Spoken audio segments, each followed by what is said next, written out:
was an act of treason, so it was dealt with as such. I'm coming towards the end of the questions that I've got for you, but I do want to touch on something that we briefly mentioned before. We spoke about the different methods of capital punishment, and we talked about why not modernize them when they were, and you said that rightly so, that there were quicker punishments at the time, but Allah still chose to issue this particular punishment or this particular method. However, there is a wider discussion that needs to be had about, we've mentioned so much about murder and killing and stoning and things like that, that perhaps that was the culture at the time. Perhaps that was the culture at the time for the people at the time. However, now the world has become what many people say much more civilized. Is there maybe a push to change some of these punishments into more modern punishments and modernize the Sharia?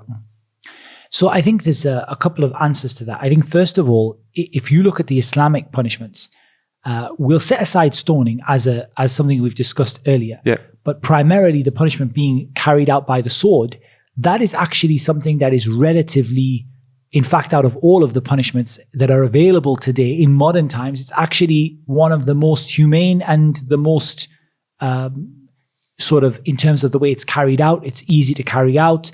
It doesn't have very much room for error. It's relatively quick and, painless to the person it's carried out. Yeah, perhaps. I'm not talking about... So I'm coming to the point you're talking about. Okay. I'm just sort of saying that in that sense, I don't see there to be any reasonable grounds for talking about. If you look at the situation with lethal injection right now, if you look at the situation with electrocution and so on, none of those are any better than, and in fact, all of them are worse than what Islam puts forward. That's one point.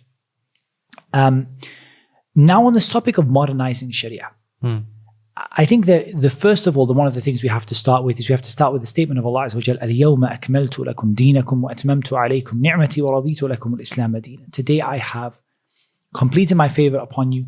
Today I have completed your religion for you, completed my favor upon you, and chosen for you Islam as your religion. What Allah Azza wa Jalla chose for us on that day is for us today. It's not for us to modify it. It's not for us to need to modernize it. It is the perfect system from Al-Hakim, Al-Alim, Al-Khabir. It doesn't need to be updated. It doesn't need to be modernized. It doesn't need to be changed. And I would provide an evidence for that, not only from the Sharia point of view, but even from the logical point of view, is what I alluded to at the beginning of the failure of modern legal systems to address the problems in the society. It's quite clear that these modern systems are not doing the job. They're just not effective. They're not doing the job. And I think that when you bring Islam as a whole, and I keep emphasizing this, we really have shone a very strong light on the Islamic sort of punishments, legal punishments, things like that, criminal law and things like that. That doesn't show the whole picture of Islam. Islam is not a society where there's just a row of people with swords raised above their heads waiting to chop things off. That's not what Islam is about. And that's never been what Islam is about. You have to put that in context as a necessary deterrent to ensure safety, security, and peace for everyone in the society. That doesn't need to change. It doesn't need to be updated. In fact, we need to go back to that. We need to go back to punishments that actually make a difference, punishments that actually provide some kind of retribution on behalf of the victim, punishments that more than anything stop other people from going into it. وَلَكُمْ فِي الْقِصَاصِ حَيَاةٌ. You have life in the law of retribution. You actually stop people from going down this route.